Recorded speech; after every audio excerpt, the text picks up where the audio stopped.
Hello students, today's lecture we will discuss about chapter number 5 genomics, proteomics and bioinformatics. आता त्यापैकी जिनॉमिक्स हा जो concept आहे तो आपण बघितलेला आहे. त्यानंतर आता नेक्स्ट आहे proteomics. Okay, what is mean by proteomics, प्रोटिओमिक्सचे टाईप्स काय आहे, त्याचं फंक्शन काय आहे ते आपण बघूया. त्यामध्ये first proteomics. What's proteomics? The term proteome was first coined in 1994 by an Australian postdoctoral fellow named mark Wilkin. Okay, मग मार्क विल्किनने याने काय केलं आहे, फर्स्टली डिस्कवर केलं आहे, कॉइन केलेलं आहे. Proteome refers to the total set of proteins express in given cell at the given time. मग प्रोटिओमिक्स काय, ते एक सेट ऑफ प्रोटीन आहे आणि तो एका सेलमध्ये काय होतं आहे, आउट होतं आहे. Then to study dynamic protein products of the genome and their interactions. मग जिनॉमचं काय करणं, डायनेमिक प्रोटीन्स जे असतील ते डेली यूज करण्याचे जे प्रोटीन्स असतील त्या प्रोटीन्सचं काय करणं, तिथे डेव्हलपमेंट करणं. हे large scale characterisation and functional analysis of proteins express bye genome. मग त्या जिनोममध्ये काय, त्याचे फंक्शनल आणि स्ट्रक्चरल प्रोटीन्स काय आहेत त्याची डेव्हलपमेंट करण्यासाठी प्रोटिओमिक्सचा यूज केला जाईल.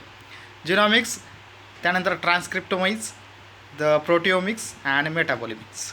त्यामध्ये फर्स्ट काय, DNA जीन ट्रान्सक्रिप्शन केला जातो आहे, RNA ट्रान्सलेशन केला जातो आहे, प्रोटीन एन्झायमॅटिक रिॲक्शन देतं आणि मेटाबॉलाइट फॉर्मेशन होतं. Then types of proteomics. मग त्यामध्ये टाईप्स त्याचे सांगितलेले आहेत. फर्स्ट आहे structural proteomics and second one is the functional proteomics. त्यामध्ये फर्स्ट आहे structural proteomics. The ultimate aim of this proteomics to build body structural information that will help predict the probable structure and potential function for almost any protein from knowledge of its coding sequences. मग या प्रोटिओमिक्सचं function काय सांगितलं आहे, build a body structural information. मग body structural information काय करणं, build करणं आणि त्याच्याशी रिलेटेड काही प्रॉब्लेम्स असतील तर प्रॉब्लेम क्रिएट करून, प्रॉब्लेम क्रिएट झालेले असेल तर प्रॉब्लेम काय करणं, सॉल्व करणं. Then functional proteomics, it refers to the use proteomics technique to analyse characteristics of molecular protein networks involve a living cells. मग फंक्शनल काय, मग त्याच्यामध्ये जे ॲक्टिव्ह प्रोटीन्स आहेत तेच प्रोटीन्स काय करणं, पुढं डेव्हलप करणं आणि त्याच प्रोटीनचं नंतर काय करणं, सिक्वेन्सिंग करणं. This is a proteomics types. Then proteomics objective, मग त्याचे ऑब्जेक्टिव्स काय आहेत. प्रोटीन पेप्टाइड सेपरेशन, म्हणजे प्रोटीनचं सेपरेशन करणं आणि त्याचा यूज करणं. देन आयडेंटिफिकेशन आणि characterisation of resolve proteins by MS. मग त्याचं काय करणं, आयडेंटिफिकेशन करणं आणि त्याचे कॅरेक्टरायझेशन जे असतील ते वेल डेव्हलप कॅरेक्टर्स पुढं कॅरी फॉरवर्ड करणं. Then data analysis and applications. मग त्याचे ॲनालिसिस करून त्याचं ॲप्लिकेशन्स काय आहे किंवा त्याचं ॲप्लिकेशन आपल्याला कसं करता येईल ह्याचा स्टडी ऑब्जेक्टिव्स म्हणून केला जातो. देन एक्सपेरिमेंटल वर्क फ्लो, मग त्याचं एक्सपेरिमेंटल वर्क काय आहे, proper sample collection and storage. मग प्रॉपर सॅम्पल आपण कलेक्ट करायचं आहे आणि ते स्टोअर करायचं आहे. देन सॅम्पल प्री प्रोसेसिंग, मग ते सॅम्पलला प्री प्रोसेस करायचं आहे. Then immunodepletion, protein concentration etcetera. मग त्याचं काय इम्युनोडिप्लेशन सर्च करायचं, त्याच्यानंतर त्याचं प्रोटीन कॉन्सन्ट्रेशन किती आहे हे आपण ऑब्झर्व करायचं आहे. Then protein separation by 1D SDS page and 2DE or fractionation by LC. Okay, SDS page याच्या हेल्पने काय करायचं, ते सेपरेट आउट करायचं आहे. In gel tryptic digestion in solution digestion. Then protein identification LCMS by EMS. Then protein identification SICWT and MASCOT bioinformatics analysis. मग पूर्णपणे ते प्रोटीन सेपरेशन झाल्यानंतर त्याच्यावरती त्या प्रोसेसेस प्रोटीन आयडेंटिफाय झाल्यानंतर त्याचं काय करायचं आहे, बायोइन्फॉर्मॅटिक्स ॲनालिसिस करायचं आहे. Okay, this is the experimental workflow. Then procedure of proteomics. मग प्रोटिओमिक्स करण्याची प्रोसेस काय आहे.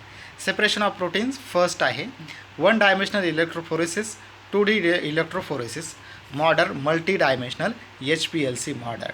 ओके, मग HPLCच्या हेल्पने काय करायचं आहे, प्रोटीन सिक्वेन्सेस किंवा प्रोटीन सेपरेशन करायचं आहे. देन सेकंड काय, ॲनालिसिस ऑफ प्रोटीन, म्हणजे सेपरेट केलेले प्रोटीन्स आहेत त्याचं ॲनालिसिस करायचं आहे. Mass spectroscopy modern. Okay, MS means mass spectroscopy modern technology. Then database utilization, मग त्याचं डाटाबेस युटिलायझेशन करायचं, त्याची इन्फॉर्मेशन कॅरी करून स्टोअर करून ठेवायची. देन नेक्स्ट आहे बायोइन्फॉर्मॅटिक्स. आता बायो इन्फॉर्मॅटिक्स ॲक्च्युअल कन्सेप्ट काय आहे किंवा बायो इन्फॉर्मॅटिक्स म्हणजे काय आणि त्याचा यूज कसा आपल्याला करता येईल, जिनॉमिक्स आणि प्रोटिओमिक्स झाल्यानंतर बायो इन्फॉर्मॅटिक्सचा रोल काय आहे. ओके, त्यामध्ये bioinformatics definition, what is bio informatics. मग बायो इन्फॉर्मॅटिक्स ॲक्च्युअल कन्सेप्ट काय आहे, डेफिनेशन काय आहे. It is the application of computer technology to the management of biological information. मग जिनॉममध्ये काय बायोलॉजिकल इन्फॉर्मेशन स्टोअर केलेली आहे, प्रोटिओमिक्समध्ये काय केलेले प्रोटीनची इन्फॉर्मेशन कॅरी केलेली आहे आणि ती दोन्हीची इन्फॉर्मेशन बायो इन्फॉर्मॅटिक्स म्हणून काय केली जाते, स्टोअर केली जाते. This is a biological information storage. Okay, that is called as a bio informatics. Bio informatics is an interdisciplinary research field that combines biology, computer science, mathematics, and statistics into broad-based field that will profound impacts on field of biology. मग बायोलॉजीशी related जे काही techniques असतील किंवा field असतील किंवा branches असतील त्या सगळ्यांची इन्फॉर्मेशन काय करणं, स्टोअर करून ठेवणं in computerized formation, that is called as a bio informatics. Then databases in bio informatics. मग डाटाबेसेस काय काय आहेत, त्यामध्ये biological databases. It is a collection of data which structure researchable updated periodically and also cross references. मग याच्यामध्ये काय करायचं आहे, बायोलॉजिकल डाटाबेस म्हणजे काय करायचं आहे, ज्या इन्फॉर्मेशन आपण कलेक्ट केलेली आहे ती इन्फॉर्मेशन जी आहे ती स्ट्रक्चरली अँड सर्चेबल अपडेट जे असेल ते काय करायचं आहे, एका फोल्डरमध्ये किंवा एका सिस्टीममध्ये काय करणं, स्टोअर करून ठेवणं, that is called as a biological databases.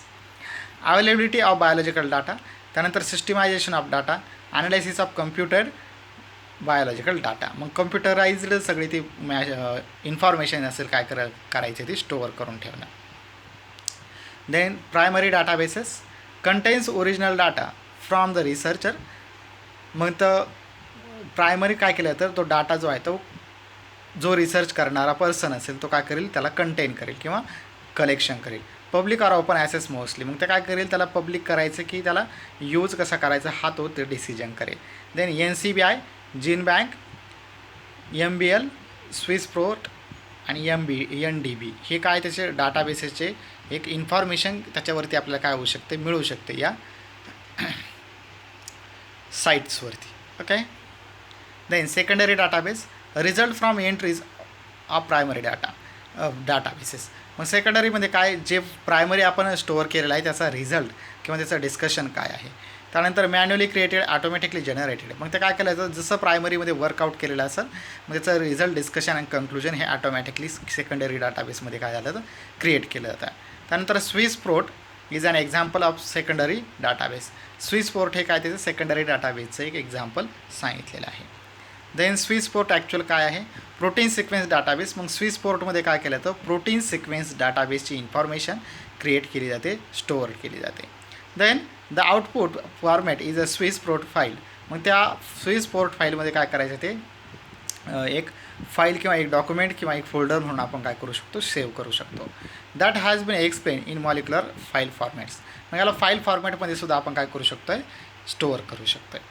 Then data retrieval tools. मग त्याचे काय काय टूल्स आहेत डाटा स्टोअर करण्यासाठी, त्यामध्ये आता एंटरेज. मग एंटरेज जे आहे तर कसं आपण यूज करू शकतो, WWW base data retrieval system. मग WWW ही सिस्टीम जी आहे ती आपण यूज करू शकतो. Develop by NCBI national centre for biotechnological information. मग NCBIने हे काय केलेलं आहे, डेव्हलप केलेलं आहे. Integrate information held in a different databases. Okay, DBS means what, databases. मग याची इन्फॉर्मेशन जी असेल ती काय केली जाते, इंटिग्रेट केली जाते, इन्क्रीज केली जाते. Then Entrez databases covered by Entrez. मग एंट्रेज थ्रू काय केलं जातं, मग कशाची इन्फॉर्मेशन आपण कॅरी करून ठेवू शकतो, न्यूक्लिक ॲसिडची इन्फॉर्मेशन कॅरी करता येते, प्रोटीन सिक्वेन्सची इन्फॉर्मेशन आपल्याला कॅरी करता येते, 3D स्ट्रक्चर्स जे असतील ते स्ट्रक्चर्स आपल्याला त्याच्यात स्टोअर करता येतात. जिनॉम्स, त्यानंतर पॉपसेट, त्यानंतर टेक्झॉनॉमी, बुक्स, प्रॉपसेट अँड लिटरेचर्स हे सगळं आपल्याला एंट्रेजमध्ये काय करता येतं, स्टोअर करून ठेवता येतं as a database. Then the taxonomy browser. The NCBI taxonomy database indexes over 55,000 organisms that are represented in the sequence databases with the least one nucleotide or protein sequences. मग 55,000 ऑर्गॅनिझमचं आत्तापर्यंत काय केलेलं आहे, टेक्झॉनॉमिकल इन्फॉर्मेशन जे आहे टेक्झॉनॉमिकल ब्राउझरमध्ये आत्तापर्यंत स्टोअर करून ठेवलेली आहे. ओके, मग ते पर्टिक्युलर ऑर्गॅनिझमचं काय केलेलं असेल, सेपरेट त्याचं नेम, डायरेक्ट लिंक्स अशा प्रकारे ते तिथं क्रिएट केलं असेल. मग ऑर्गॅनिझमचं नेम टाकल्यानंतर त्याची ती लिंक असेल आणि त्या लिंकवरती त्या ऑर्गॅनिझमची टोटल इन्फॉर्मेशन सगळी DNA सिक्वेन्सिंग किंवा जिनॉमिक सिक्वेन्सिंगपर्यंत काय असेल आपल्याला ती एक इन्फॉर्मेशन कॅरी केलेली असेल. Okay, this is called as a biological research also provided. मग बायोलॉजिकल रिसर्च करण्यासाठी आपल्याला त्याचा यूज केला जातो. त्यानंतर protein 3D structure data if available. मग प्रोटीनचं 3D स्ट्रक्चर जे असेल ते सुद्धा काय केलेलं असेल तिथं स्टोअर करून ठेवलेलं असेल द टेक्झॉनॉमी ब्राउझरच्या हेल्पनं. The locus link database of official gene name and other gene identifiers describe elsewhere in this issues. Okay, मग याच्यामध्ये काय केलं जातं आहे, locus link means locus gene जो असेल त्या जीनची इन्फॉर्मेशन कॅरी केलेली असेल, त्याच्यावरती स्टोअर करून ठेवलेली असेल. मग काय NCBI in conjunction with several international collaborators offer single query interface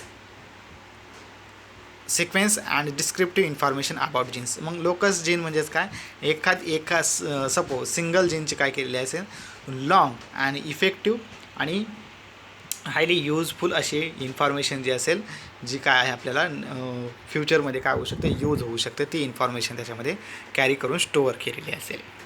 then SRS sequence retrieval system. This is a retrieval system tools. Okay, data retrieval tools develop by EBI.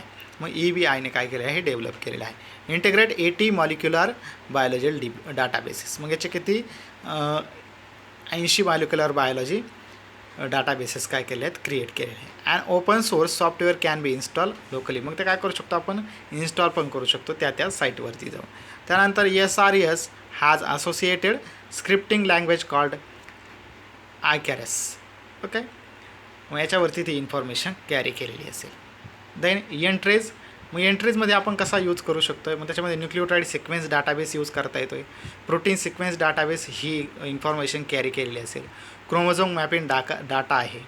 Molecular मॉड्युलिंग 3D structure database आहे. Literature database आहे. टेक्झॉनॉमी database आहे. स्पेशलायझ्ड database आहे.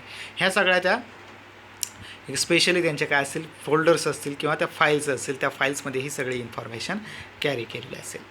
Then Entrez a molecular biologic database and retrieval system develop by national म्हणजेच काय NCBIने हे काय केलेलं आहे, डेव्हलप केलेलं आहे.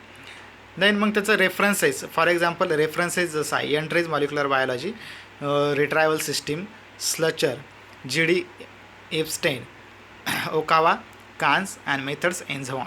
हे जे रिसर्च पेपर आहे, या रिसर्च पेपरचं काय केलेलं आहे त्यांनी इथं ॲज अ एक्झाम्पल म्हणून आपलं रेफरन्स दिलेला आहे. खाली त्याची साईट दिलेली आहे. मग या साईटवरती गेल्यानंतर आपण त्याचं एंट्रेजमध्ये कसं मॉडिफिकेशन केलेलं आहे हे सगळं तिथं दाखवलेलं आहे. Okay, then SRS. मग SRS त्याच्यामध्ये सुद्धा काय केलं जातं, रेफरन्स अशा प्रकारे ते इन्फॉर्मेशन जी असेल त्या रिसर्च पेपरची त्याच्यामध्ये स्टोअर केली जाते. आणि एवढा सगळा डाटा रेफरन्सेसमध्ये फक्त सायंटिस्टचं नाव, रिसर्च पेपरचं नाव हे तिथं कॅरी केलं जातं आणि त्याच्या थ्रू आपण डायरेक्टली रिसर्च पेपर डाउनलोड करू ती इन्फॉर्मेशन कॅरी करू शकतो.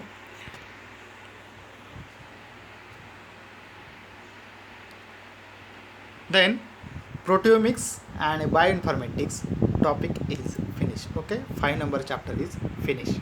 Thank you.